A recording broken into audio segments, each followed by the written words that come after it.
So I come from California, where I live outside Los Angeles with my family. And I work at a company called Procore Technologies. We're a global company, and we're trying to revolutionize the construction industry and helping connect people together who build things, who build the skyscrapers. I've noticed a lot of construction around Vilnius. So we make tools for the job site, tools to look at the plans for the skyscraper on your mobile devices, on your tablets. We have 3D modeling software called BIM, where you can imagine in 3D what you're going to build, the physical objects in the real world.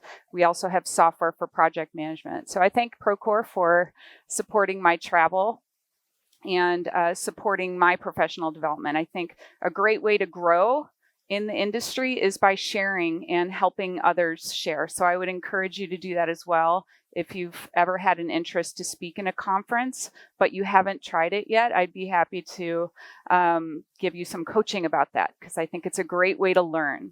So so my name is Heidi Helfand. You can connect with me on LinkedIn if you like any of this information or you want to keep in touch.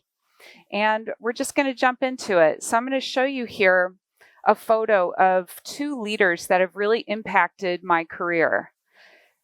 These are founders of a startup, and you can almost tell that they're founders because they're hanging up a whiteboard. When you're at a very small startup, you do many different jobs. You do whatever it takes. And we call it, you kind of get your hands dirty doing these things. So I've worked with both of these gentlemen for 10 to 17 years. And I would go to them for help. And when new people would join my team, or I'd have to collaborate with a new person, sometimes in my career, I remember that being difficult. I'd have problems with other people, and I would go to them and I'd say, what am I going to do? I am having a trouble with this other person. A lot of the times people say, when you have problems with another person, maybe you are the one with the problems. But they would always interact with me in a special way. That, especially Klaus on the right, Klaus Schauser, we were together on a team. We invented GoToMeeting and GoToWebinar. That was our startup. I'm very proud of those products. I would go into his office and I'd say, I have this problem with Joe. What am I going to do? And we would be talking, and he'd interact with me in such a way that I would solve my own problem. He wouldn't tell me what to do. He would ask me questions, and he would listen really well. And I would leave his office thinking, like, who is this guy? What are his superpowers? I want to be like that. I want to learn how to interact with people so that they can feel ownership and they could feel like they could solve their own problems. And that's essentially some of the skills that I want to dig into with you today. But let's start with something a little bit interactive. It's not going to be too painful. But what I would like you to do is talk with the person next to you and answer this question, each of you. So who is the best leader that you've ever had? Somebody that's made an impact in your life. And I'll give you about a minute each to do this. So you may start now. Answer this question. Talk about this with the person next to you. Okay, you may begin. Okay, so maybe you both shared a little bit. And let's come back together now. So my question to you here was, how was your listening? When the other person told you about the leader that was important to them, what was your listening like? Did you think about how you were listening? What was the quality of your listening? Were you thinking of what's going to be on the menu for lunch? Were you thinking about the story, which leader you're going to tell if you were the second person to speak? Were you really, really focused? You might have all of these kind of scenarios. So I think this is a talk about listening and about communication, and I think there are deliberate ways that we can improve our listening. And once we develop an awareness of our listening, it's one of the first steps, one of the keys to getting better at it. Like, have you even thought about the quality of your listening before? How many of you, someone has told you, you need to be a better listener? Okay, me too. This is a muscle to keep working on. Yeah, I mean, I had it in a performance review that I need to be a better listener. And I nerd out on this stuff. It's not easy. It's not easy. So if you feel like someone has told you that before, it's okay. Because it's like a muscle to exercise. It's a habit to form. And I think there's certain ways that we can get better at it by building our awareness. So I'm going to teach you 3 tools to get better at listening. And this will also help you get better at supporting other people around you so that they can step up and lead, right? So I believe anyone can be a leader. We are leaders in our roles. You don't have to be a manager to be a leader. You don't have to be a tech lead to be a leader. We can influence other people and help support them and champion them just by focusing out. Attention out. So I'm going to give you 3 tools. And these tools, I think, really help you to demonstrate respect for other people. If we are the ones talking all the time, we don't take the chance to encourage the other person to speak or the other person to develop, I think we're missing out. We'll have less options, especially if you're in a role that influences a lot of people on your team. You got to give the floor to the other people. So some of these tools will help you to do that. And it's a way to show respect. And a way to give space so other people can step up and take ownership over things. That there is a place for giving people advice and telling people what to do, mentoring people and guiding people. That's fine. There's an appropriate place for that. If any of you were in Pat Kua's talk about tech leads, he was talking about situational leadership, somebody who just comes into your team or into your company, or someone maybe it's their very first job ever. You might want to give them some more direction. But at a certain point, you step back. But you can always make space to listen. So the first tool is from a wonderful tradition of coaching that I'm trained in called coactive coaching. This is one of the books that you can read about. It's called the Coactive Training Institute. They have courses all over the world on coaching. So I took many years of coursework with them, and this is the tradition that I use when I coach in my role. My title is Director of Engineering, Excellence at Procore. Our company is about 2,000 people worldwide. I work with engineering leadership, product leadership, UX leadership, and a lot of the things that I do is kind of sit back, listen, ask questions, help people derive initiatives that'll benefit our R&D organization. And so listening levels is something that I try to remind myself and focus on. And so I'm going to teach you these 3 levels of listening, and they have some kind of crazy hand signals that you'll practice. And I want you to try to really focus on this, because if anything, you can use this in every part of your life. You can teach it to your spouse or partner. You can use it with your children. If you have kids, you can use it with your friends. This is not just a workplace skill. This is a whole life skill. Okay, so listening levels. So how can we become aware of our listening and control it? These are almost like scaffolds or techniques for it. So the 3 levels. All right, so the first level, and play along with me, go like this with your hands. So you got your thumbs in. First level of listening is all about me. I was alluding to this before when I was like, how is your listening? Were you thinking about lunch? Were you thinking about what you were going to say? Were you thinking about something else other than your partner's leadership story? Level 1 listening is almost like a distracted listening, where it's like an all about me. So for example, let's say your friend goes on a trip and they went to Berlin and they did all these interesting things and they're telling you about it. and you're in conversation with them, if all of a sudden you start talking about your trip to Berlin, a different trip, you've kind of stolen the spotlight and you've turned it on yourself. And so I wonder, what would it be like if you just let the other person talk about Berlin, keep the conversation over here by keeping your attention out? So when we take it back for ourselves, it's kind of level 1 listening. It's all about me listening. It's also the kind of distracted listening. We're all looking at our phones. We heard about the brain chemicals in the keynote earlier today. We get these, is it dopamine? We get these dopamine hits when we're checking our Instagram or whatever it is, TikTok. But distracted listening. So they are actually in a meeting and someone is speaking, but their attention is clearly elsewhere and you can see it. But the thing is, a lot of the times with listening, you can't see that people aren't really paying attention. Maybe they are looking at you, but their mind is still somewhere else. So the key for you is to notice when your mind is drifting. Maybe your mind has been drifting as I've been talking up here. It's okay. I don't take it personally. We all do it, myself included, right? So level 1 listening is this kind of all about me. It's inward listening, right? You're just thinking about yourself. So level 2 is the opposite. Go like this with your hands.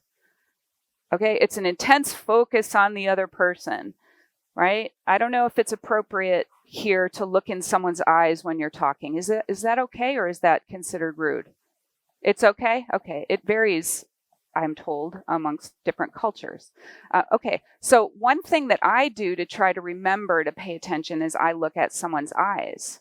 So let's say I notice that I find my mind wandering, and then I focus on someone's eyes and it kind of reminds me to pay attention. It's like a structure. So level 2 listening is when you're intensely focused on the other person. Let's say you're in an important meeting, you get an email and your manager says, we must meet at 3:00 and I have important news. You're going to go there. You're going to be clearly in level 2 listening. You're going to be like really focused, right? When we find ourselves drifting into level 1 listening, we can remember, okay, let me focus out. That's level 2. Okay, sharp focus over there.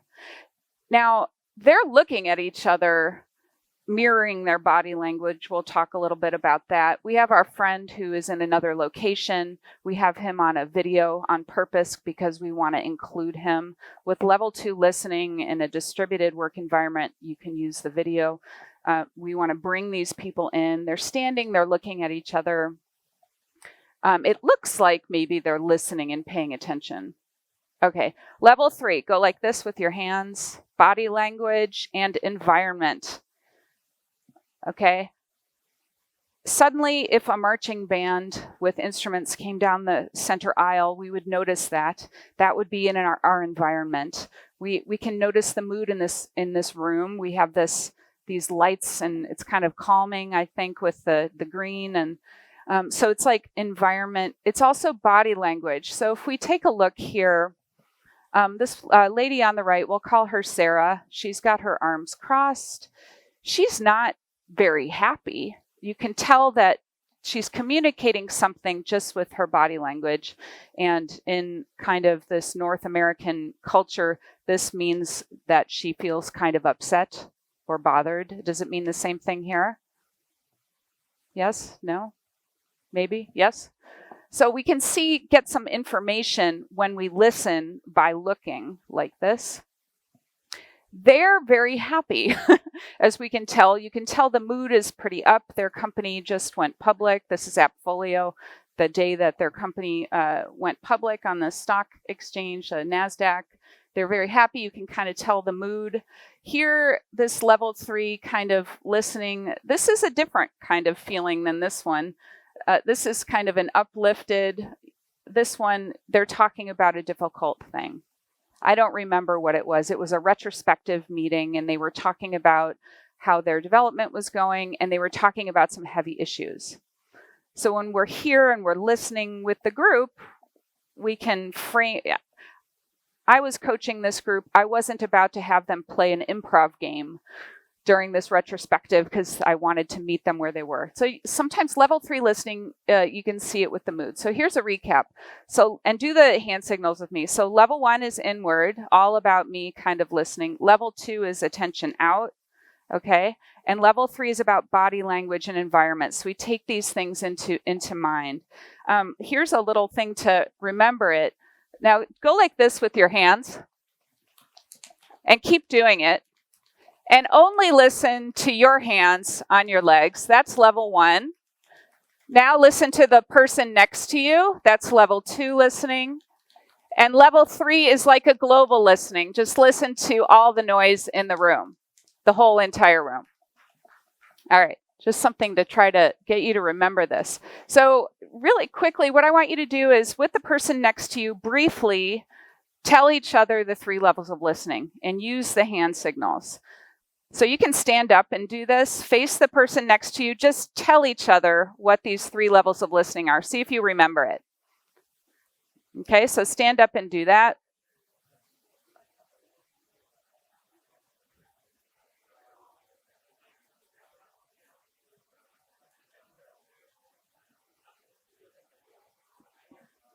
Okay, you can have a seat.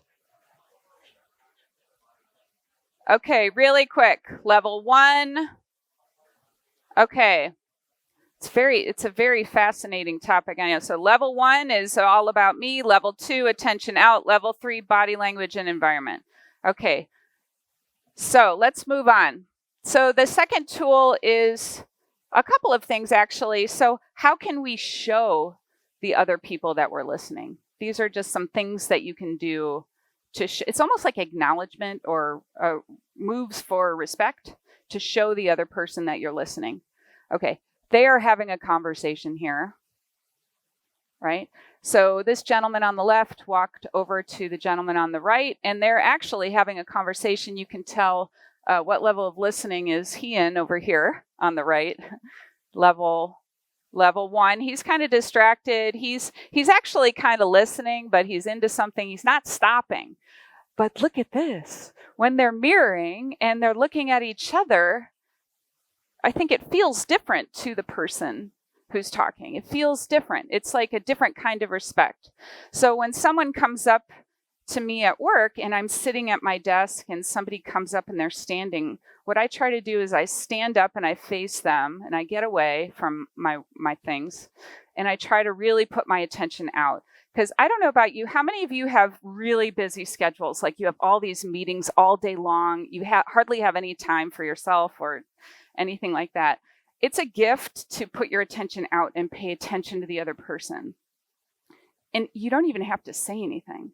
You just have to stand up and look at them and just take it in, right?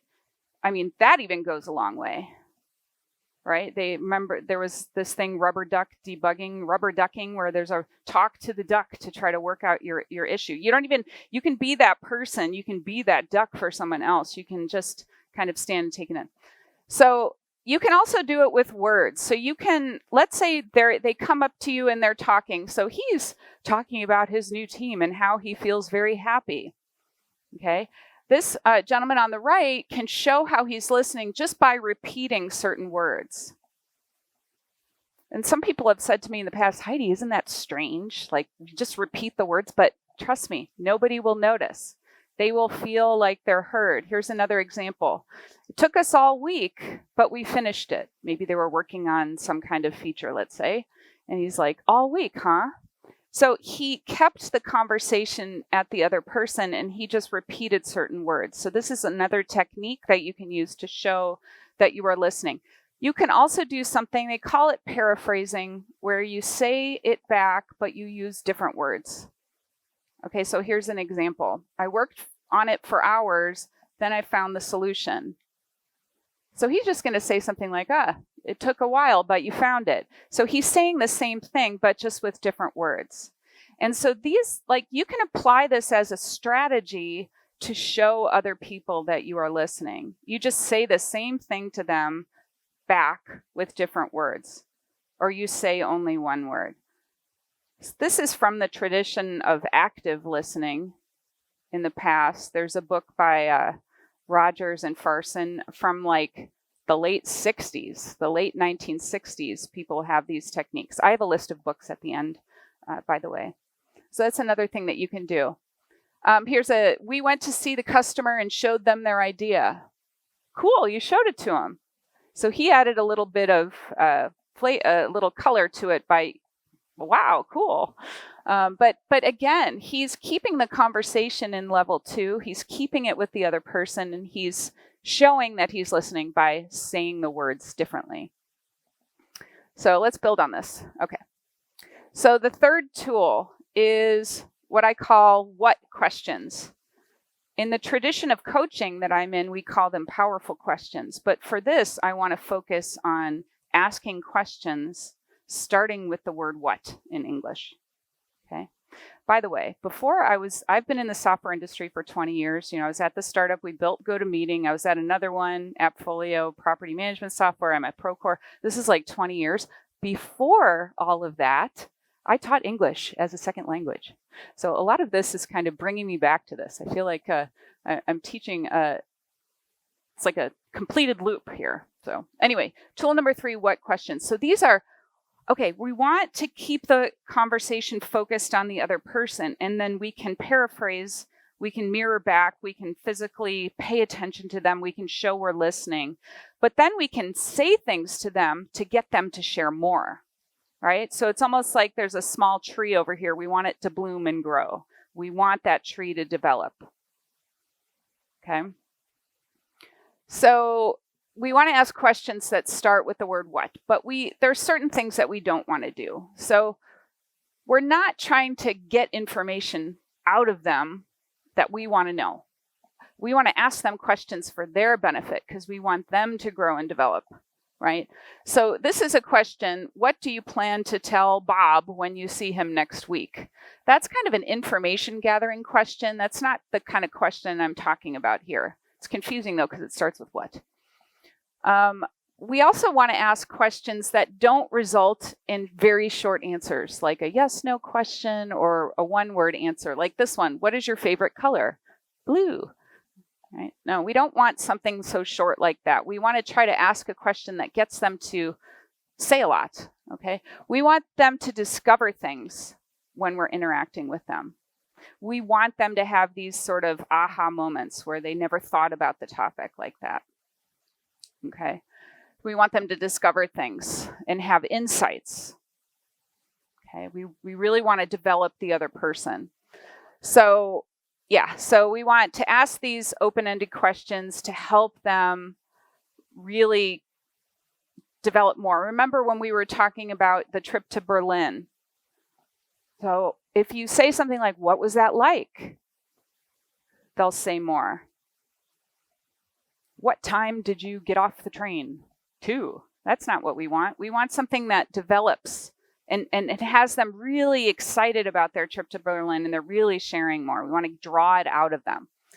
All right, so I guess this question, are these powerful or not? If you ask a question like this, did you enjoy our offsite last week? No, not powerful. Okay, what does this situation mean to you as a person? Yeah, that's a powerful one. Yeah. All right, how will you get started? Yeah, so that maybe the second one's a little more powerful than the third. Sometimes when we anchor to the person, it's more resonant or it's like stronger because they talk about themselves. We're trying to stay away from level 1 listening, but we want them to be in it fully. We want them to talk. How many of you are managers or okay, wow, a lot of you are managers. Okay. Or, and again, you can use this in all facets. You don't have to be a manager, but if you have a one-on-one, this is some of the things that you can do. Help them feel heard. So here's some other examples of questions that you can ask. What's important about this? Let's say they come and they were talking with you. A lot of the conversations and conflicts I think people have at work are about other people. They'll come to you, they have a problem with another person. It's just, and a lot of the coaching I find is about helping people have challenging conversations with others. So asking like what's important about this is something that you can do to draw other people out. What else? You can ask powerful questions that use other words besides what, but I think this is the easiest way to learn. What else? What do you want is one of the most powerful questions. If someone comes to you and they're very upset and they're talking, a lot of the times when I coach someone, I let them do that. I let them continue to talk. We call it venting in English. We let them become empty. Especially if they're highly charged. We let them talk. All right. At some point, you might even interrupt them, though. You can't do that forever. But just asking this question, well, what do you want, is super powerful, because then you get a clue for where to take them next. What do you want? All right, what's the first step? Let's say they're coming to you, they're talking, you've helped them develop their ideas by asking these questions, and maybe you hear that there's something that they want to do. Maybe they want to go have a conversation. So what's the first step? You can kind of lead to that. So here are some examples. So I'm giving you a taste of some of the coaching techniques. So we listen in these level 2 and level 3. We listen intently so the questions will come to us to ask. And this is a variety of kind of unscripted, coactive coaching. And we go with our intuition about the questions that we ask. So we focus out and we listen. You can do this in a meeting too. Let's say you're in a meeting and there's a lot of discussion going on. You can listen in level 2 in the meeting. Level 3, you can see the mood. You can hear the different perspectives. And then maybe you can ask a question that starts with what? Let's say they're talking about solution A. And then they're talking about solution B. And then you might ask, what would solution C look like? You can ask these powerful questions in these groups. And it's a real interesting way. See, level 3 listening, we heard this bump up here. Looks like we're fine. Level 3 listening. You can really do this kind of bystand mode by listening. Bystand is when you're let's say in the meeting and you're almost like observing it and you're asking something to help it develop. So you can view that meeting as that plant to grow that you can ask these powerful questions to. All right. Exactly. All right, so we're going to practice the what questions. This is the last kind of interactive piece here. So don't get up yet. So what I want you to do is stand up and find a partner, and I want you to practice asking what questions. And so one person is going to talk and ask, what kind of leader do you want to be? One person is going to answer this question, what kind of leader do you want to be? And then the other person, I want you to listen in levels 2 and 3 and ask at least one what question. I have a cheat sheet for you. So if you're not sure what question, you can ask one of those. But let's try that next. And what we're going to do is when you stand up, it's going to get kind of noisy. When you see my hand raise, I want you to raise your hand. And then we're going to switch. And then the other person is going to tell about the leader, because I want each person to have a chance to do that. Okay? And we have awesome drum beats to guide us. So, okay, you can stand up. Someone start by answering that. I will tell you when to switch. You may begin. And be quick.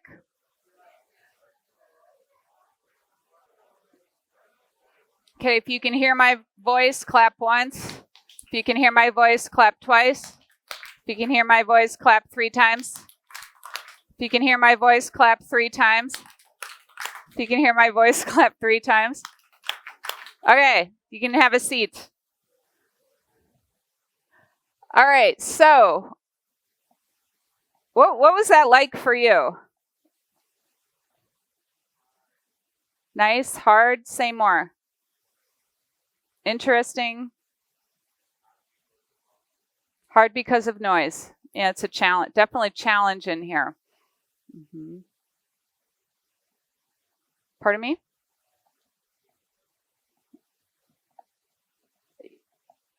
Yeah, so how can we, it's a challenge to keep focused on the other person, especially with all of the noise. So it's almost a good thing. Yes. Okay, so you kind of try to focus on the other person, try to visualize what they're seeing, almost like see a picture. It's a cool technique. So it doesn't always work. It works sometimes. All right, cool. So we went through these 3 tools. So I taught you the listening levels. We talked about mirroring and paraphrasing and the what questions. Basically, you've learned some of the beginning techniques that I usually teach when I teach other people how to coach. So this is a coaching arc that I adapted from Coaches Training Institute, also a friend, Lisa Atkins. So, usually when I'll meet with someone else, if I'm coaching them, I ask a question like, what's on your mind? There's a wonderful book called The Coaching Habit. It talks about this question. So asking someone else kind of what's on your mind. When you have that one-on-one, having it the agenda or the topics be about the other person and they bring the topic, start there. And then we do this. We listen in levels 2 and 3. We really intently focus on the other person. You can also do this over the phone or in like an online meeting when you see the video. Mirroring and paraphrasing. Also another tip with mirroring or paraphrasing. Sometimes we get stuck in conversations and they're boring, right? I mean, it's just a part of life. Not everything's going to be interesting, but we've got to show respect and we've got to listen.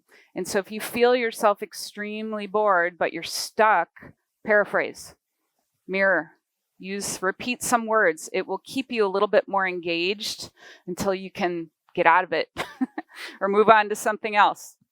I think it's kind of fun to talk about stuff like that because we don't really that much, but sometimes we're stuck in these boring meetings or boring conversations. At least you can paraphrase or mirror or something like that. Keep everything as short as possible. And asking powerful questions to draw the other person out. So doing this when coaching, usually a coach's agenda is to try to get the other person to have some kind of action that results or a different way that they want to be. This is a lot different than using these skills for communication. I'm just giving you a taste of kind of what I do. When I have this, I have like specific coaching conversations, and it's not a surprise to the other person because we design it together. Like, oh, I'd be willing to coach you. Let's meet twice a month for 3 months, and then we'll be done, and we'll see if we should continue or not. We make an explicit kind of coaching contract. But anyway, some of the skills that I taught you today are in the heart of this coaching framework. I teach this in O'Reilly online program. It was called Safari. It's this O'Reilly learning platform. Anyway, then we plan the follow-up. So I just wanted to show you this in a context because if you're interested in digging into these skills more, maybe be interested into digging into coaching. And I can show you some resources for that. I think no matter what you do, this is Marshall Rosenberg. He wrote the book Nonviolent Communication, which is a wonderful book about communicating without judgment and communicating with empathy. You could even just face people and be quiet and just listen and say nothing. And it's a gift to people. Just that enough. In our busy world is a gift. So I consider that. So how do you plan? I hope some of this was at least useful. Any thoughts on how you might apply any of this today? With children. Okay. How might you do that? Mm-hmm. Yeah, that's a wonderful application. You can use these with your children. I try to do that as well. Try to get them to develop and to say it's an excellent application. Any other ways that you'd like to use this information? Yeah. Yeah, so I don't know if maybe others can relate to this if you have a one-on-one and maybe the other person doesn't say that much. Yeah, so maybe a powerful question might help. And I would get curious about it, like coming from that place of trying to be wildly fascinated about this other person and kind of asking a what question might help draw them out. Other thoughts? Yeah. Yeah. So her point was like sometimes people don't even need to say much. They just need to be kind of supported and like they felt that they were heard and know that you care, that you support them. There's another technique that you can do with acknowledgement is let's say they're venting to you and they're talking and talking and talking. You can take a guess at how they're feeling maybe, or you could say something like, that sounds frustrating. So, or you can hear them talk and talk and talk. That sounds very exciting. You might get it right, you might get it wrong, but it's another way to kind of acknowledge. These are some of the books that I mentioned. The Nonviolent Communication, Marshall Rosenberg. It's also a wonderful audiobook that he narrates, and he's got a very great presence when narrating it. Coactive coaching is another one with the coaching techniques. Active listening with the mirroring and paraphrasing. And this is a popular one now, The Coaching Habit. It's a very easy read and talks about if different techniques that you might apply in one-on-ones, for example. I wrote a book called Dynamic Reteaming, which is about reorgs and how teams change. Doesn't really talk about this material, but I should probably mention it because I just finished it and announced it last week. But this is how to get a hold of me through LinkedIn. I will be at this conference. I'd be happy to talk with you about this material or other things. I hope it was useful. So I'm Heidi Helfand. Thank you so much. Have a great day. Is there still like a minute? Oh, still one question. If you ask this question, let's see. Oh, okay. What do you consider the difference between coaching and mentoring? Yeah. No, it's different. So like mentoring is really, you have an agenda with specific knowledge to impart on someone, and coaching is more open, trying to get it from them. But mentoring, let's say somebody new joins the team and you help them set up their development environment and you're teaching them about the domain in which you're building software, and there's specific things that they need to know. So that's like mentoring has that knowledge that you're sharing. Yeah. Or that kind of thing. So cool. Thank you so much. Mm-hmm.